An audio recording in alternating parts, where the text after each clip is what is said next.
केरल के कन्नूर में RSS worker के घर पर हमला, घर के अंदर फेंका गया बम, फॉरेंसिक टीम कर रही है मामले की जांच। टीएमसी के धरने से गरमाया दिल्ली का सियासी माहौल, कृषि भवन में थे टीएमसी के सांसद, विधायक और मंत्री, सभी को घसीटकर बाहर निकालने, सांसदों को खींचकर पुलिस वैन में बिठाने का है आरोप। टीएमसी का दिल्ली पुलिस पर सांसद महुआ मोइत्रा से अपमानजनक व्यवहार करने का आरोप है। केंद्र के खिलाफ कृषि भवन में धरने पर बैठी थी महुआ मोइत्रा, महिला सांसद को उठाकर ले गई थी पुलिस। कृषि भवन में धरने पर बैठे थे टीएमसी सांसद और विधायक और मंत्री। अभिषेक बनर्जी, महुआ मोइत्रा थे मौजूद, साथ में थे टीएमसी के नेता और कार्यकर्ता, सभी को पुलिस ने कृषि भवन से निकाला। मनरेगा बकाये के भुगतान की मांग को लेकर टीएमसी का प्रोटेस्ट, कृषि मंत्री से मिलने पहुंचे थे टीएमसी के नेता। टीएमसी नेताओं के मुताबिक तय थी कृषि मंत्री से मुलाकात। अभिषेक बनर्जी का केंद्रीय मंत्री साध्वी निरंजन पर आरोप, साध्वी निरंजन ने दिया था मिलने का समय, हमने 90 मिनट किया इंतजार, फिर मंत्री ने किया मिलने से इनकार। टीएमसी सांसद शांतनु सेन का बयान, कृषि भवन हमें मुलाकात के लिए बुलाया, 1.5 घंटे से ज्यादा देर तक इंतजार करवाया, फिर कहा मंत्री हमसे मुलाकात नहीं करेगी। टीएमसी का एक्स पर पोस्ट, कृषि भवन में अभिषेक बनर्जी के नेतृत्व में पहुंचे टीएमसी प्रतिनिधि मंडल के साथ अपमानजनक व्यवहार, ये बीजेपी के अहंकार और मनमानी का ज्वलंत उदाहरण है। ममता बनर्जी का बीजेपी पर निशाना, एक्स पर लिखा, बीजेपी ने बंगाल के गरीबों का पैसा रोका, दुर्दशा पर ध्यान खींचने दिल्ली पहुंचा डेलीगेशन, तो राजघाट और कृषि भवन में की गई क्रूरता।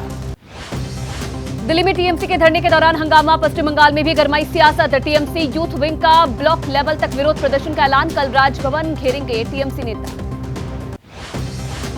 पश्चिम बंगाल में प्रदर्शनों की शुरुआत, केंद्र सरकार के खिलाफ कूच बिहार में टीएमसी नेताओं ने किया प्रदर्शन, इलाके में रास्ता रोका, बीजेपी के खिलाफ जमकर नारेबाजी। बीजेपी नेता दिलीप घोष ने टीएमसी के आरोपों का जवाब दिया। उन्होंने कहा कि बंगाल में हो रहा है जबरदस्त भ्रष्टाचार, हर जिले में सरकारी पैसे का दुरुपयोग कर रही है राज्य की सरकार। बीजेपी नेता शुभेंदु अधिकारी का आरोप, केंद्र से मिले पैसों में से करीब 5,000 करोड़ रुपए फेक जॉब कार्ड होल्डर्स ने लिए। टीएमसी नेता, बीडीओ पुलिस की मदद से हुआ कवर। बिहार में आर्थिक रूप से कमजोर लोगों का 10% आरक्षण, जनरल कैटेगरी में आने वाले न्यायिक सेवा में रिजर्वेशन, नीतीश कैबिनेट ने लिया फैसला। तेलंगाना में पीएम मोदी का केसीआर पर निशाना, कहा दक्षिण में मंदिरों पर सरकार का हक, मंदिरों पर हो रहा है कब्जा, अल्पसंख्यकों के पूजा स्थल क्यों अपने अधीन नहीं लाते। पीएम मोदी का आरोप, कांग्रेस को ऐसे लोग चला रहे हैं जो देश विरोधी ताकतों से मिले हैं। कांग्रेस किसी भी कीमत पर हिंदुओं को बांटकर भारत को तबाह करना चाहती है। बिहार में जातिगत सर्वे के आंकड़ों पर सियासत, पीएम मोदी ने कहा मनमोहन जी तो कहते थे कि अल्पसंख्यकों का देश के संसाधनों पर पहला हक, क्या कांग्रेस उन्हें भी धोखा देगी। छत्तीसगढ़ में पीएम मोदी का कांग्रेस पर निशाना, कहा ये कहते हैं जितनी आबादी उतना हक, मैं कहता हूं इस देश में गरीबों की सबसे बड़ी आबादी है, इसलिए गरीब कल्याण ही मेरा मकसद है। जिग्नेश मेवानी का पीएम पर पलटवार, पीएम गरीबों के लिए नहीं पूंजीपतियों के लिए करते हैं काम, गुजरात में महिलाएं बच्चे कुपोषित, देश में करोड़ों गरीब, पीएम ने क्या किया। शिवानंद तिवारी का बयान, हिंदुत्व का कार्ड खेल ही रहे हैं नरेंद्र मोदी, लेकिन हिंदू जातियों की मांग पूरी करनी होगी, जिसकी जितनी संख्या भारी उसकी उतनी हिस्सेदारी। पीएम मोदी पर जेडीयू का पलटवार, लल्लन सिंह ने कहा जब जनता की आवाज नहीं दबा पाए तो अब जातीय जनगणना पर भ्रम फैला रहे हैं, धार्मिक उन्माद फैलाकर लोगों को भड़काने की कोशिश। जेडीयू सांसद कौशलेंद्र कुमार का बयान, नीतीश कुमार की सोच, केंद्र में सरकार बनते ही सबसे पहले कराएंगे जातीय जनगणना, महिलाओं को मिलेगा 50% आरक्षण। पीएम मोदी पर कांग्रेस नेता प्रमोद तिवारी का पलटवार, कहा धर्म के नाम पर देश को बांटने की कोशिश करने वाले जाति जनगणना से ध्यान भटका रहे। कांग्रेस नेता सलमान खुर्शीद का बयान, कांग्रेस के देश में जाति जनगणना की मांग, बिना सर्वे के बिना कोई भी नहीं जान सकता देश के वास्तविक हालात। कांग्रेस नेता अभिषेक मनु सिंघवी ने एक्स पर लिखा पोस्ट किया, डिलीट जाति आधारित जनगणना पर नितिन सवाल उठाए थे, पोस्ट को जयराम रमेश ने बताया था सिंघवी की निजी राय। जाति जनगणना के पक्ष में कांग्रेस पार्टी महासचिव केसी वेणुगोपाल ने कहा हमारी पार्टी का रुख बिल्कुल स्पष्ट है, ये कोई व्यक्तिगत स्टैंड नहीं, हम जाति जनगणना के पक्ष में। जाति आधारित गणना की रिपोर्ट पर चर्चा, सीएम नीतीश के नेतृत्व में पटना में हुई 9 दलों की बैठक, सभी दलों के नेताओं ने दी अपनी राय और सुझाव। बीजेपी नेता विजय सिन्हा ने कहा बैठक में हमने बताई जातिगत सर्वे की खामियां, सरकार ने ठीक करने का दिया भरोसा। बीजेपी नेता घर घर जाकर सर्वे के दावे पर भी उठाए सवाल।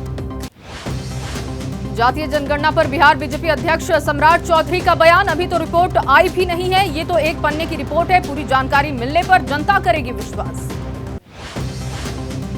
बिहार सरकार के जाति सर्वे को चिराग पासवान ने किया खारिज, कहा राजनीतिक फायदे के लिए कराए गए बिहार सरकार की जाति आधारित गणना अस्वीकार्य है, फिर हो जनगणना। जातीय जनगणना को लेकर पटना में दावा, स्थानीय लोगों ने कहा उनके घर सर्वे करने कोई नहीं आया, नहीं आई थी जातीय गणना की सर्वे करने वाली टीम। बिहार के जाति सर्वे पर महाराष्ट्र के सीएम शिंदे का बयान, बिहार में हुई सर्वे की प्रक्रिया पर चर्चा हुई, नतीजों के मुताबिक लेंगे हम फैसला। राहुल का पीएम मोदी पर निशाना, एक्स पर लिखा जो मैंने कहा मोदी जी ने उसे खुलेआम कबूल कर लिया। बीआरएस मतलब बीजेपी रिश्तेदार समिति, बीजेपी बीआरएस की पार्टनरशिप ने तेलंगाना को तबाह किया। अमृतसर के स्वर्ण मंदिर में राहुल गांधी ने की सेवा, आज तीसरे दिन भी सेवा करेंगे राहुल गांधी, पंजाब के दौरे पर कांग्रेस के पूर्व अध्यक्ष।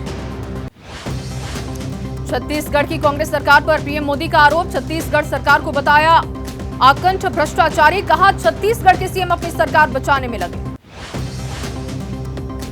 पीएम मोदी का छत्तीसगढ़ दौरा, पीएम मोदी ने दंतेश्वरी मंदिर में की पूजा अर्चना, माता का लिया आशीर्वाद।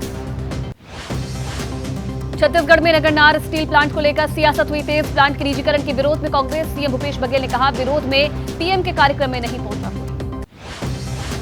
सीएम भूपेश बघेल के पोस्ट पर रमन सिंह का पलटवार, प्रधानमंत्री मोदी जी ने बस्तर को ये गारंटी दी नगरनार स्टील प्लांट बस्तर का था और बस्तर का ही रहेगा। छत्तीसगढ़ में पैसेंजर ट्रेन को लेकर सीएम बघेल की पीएम मोदी को चिट्ठी, कहा पैसेंजर ट्रेन के यात्रियों से लिया जा रहा है एक्सप्रेस का किराया, कैंसिल या देरी से चल रही है पैसेंजर ट्रेनें। छत्तीसगढ़ में आज कांग्रेस का भरोसे का सम्मेलन रायगढ़ में होगा आयोजन, कांग्रेस अध्यक्ष मल्लिकार्जुन खड़गे और सीएम भूपेश बघेल शामिल होंगे।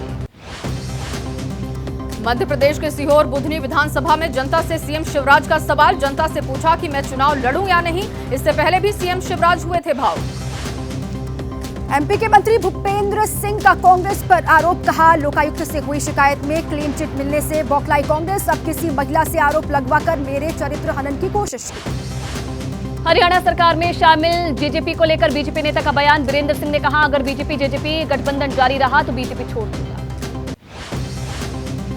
आज राजस्थान दौरे पर रहेंगे बीजेपी अध्यक्ष जेपी नड्डा, मोती डूंगरी गणेश मंदिर में करेंगे पूजा अर्चना, सुझाव आपका संकल्प हमारा अभियान मैनिफेस्टो करेंगे लॉन्च। राजस्थान में जयंत चौधरी का बड़ा दावा, कहा जिन सीटों से हारी कांग्रेस उन सीटों पर जीतेगी आरएलडी, कांग्रेस से गठबंधन कर ज्यादा सीटों पर चुनाव लड़ने की कही बात।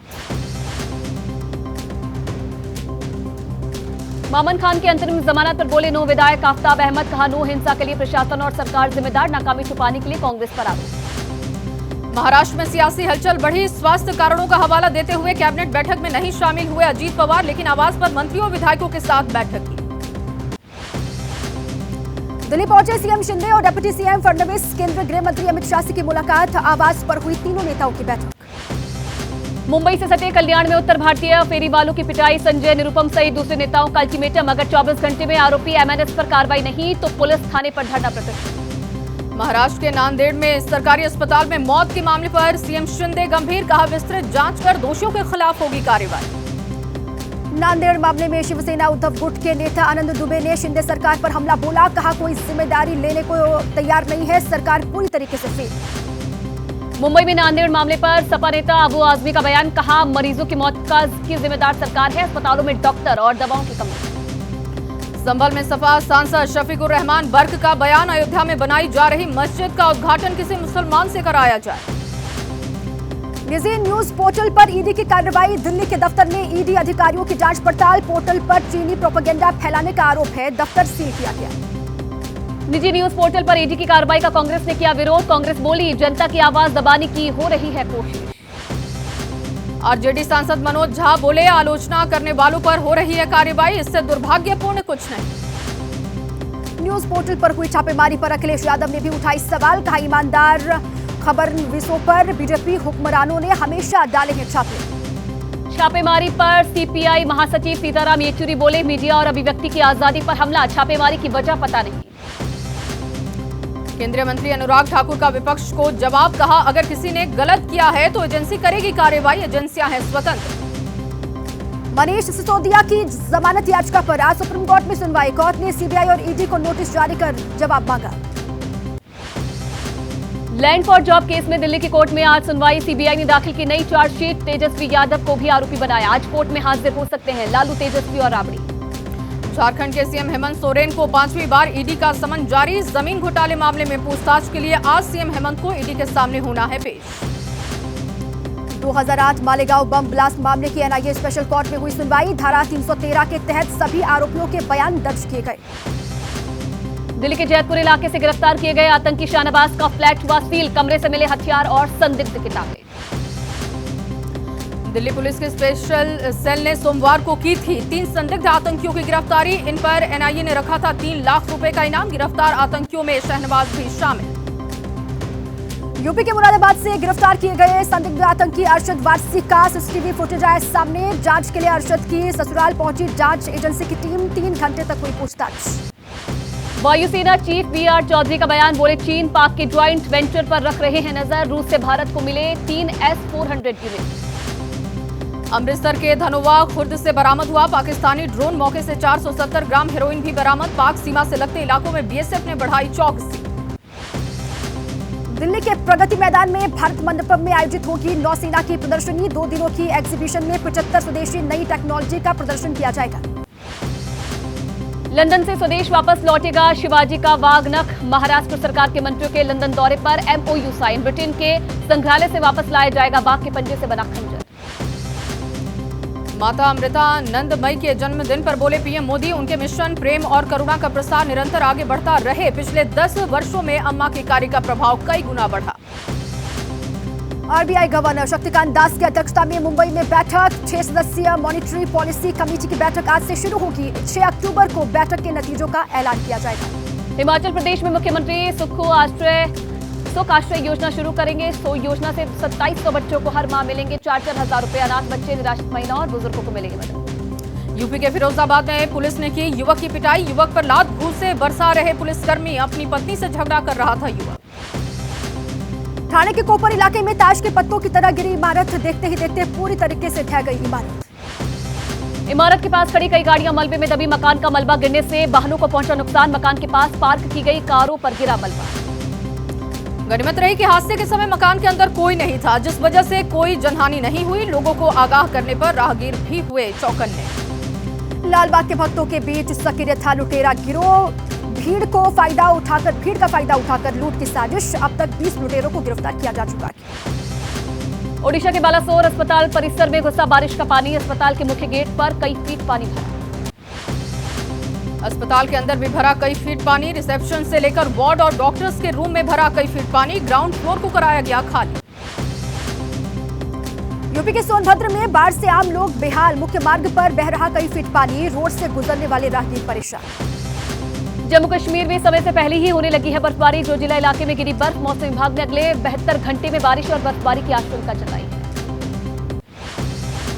मध्य प्रदेश के बैतूल में पेट्रोल पंप के पास बाइक में लगी आग लगने से इलाके में मचा हड़कंप। कड़ी मशक्कत के बाद आग पर पाया गया काबू। आईसीसी ने सचिन तेंदुलकर को सौंपी बड़ी जिम्मेदारी। विश्व कप का ग्लोबल एम्बेसडर बनाया। 5 अक्टूबर को टूर्नामेंट से पहले नरेंद्र मोदी स्टेडियम में ट्रॉफी लेकर जाएंगे सचिन तेंदुलकर।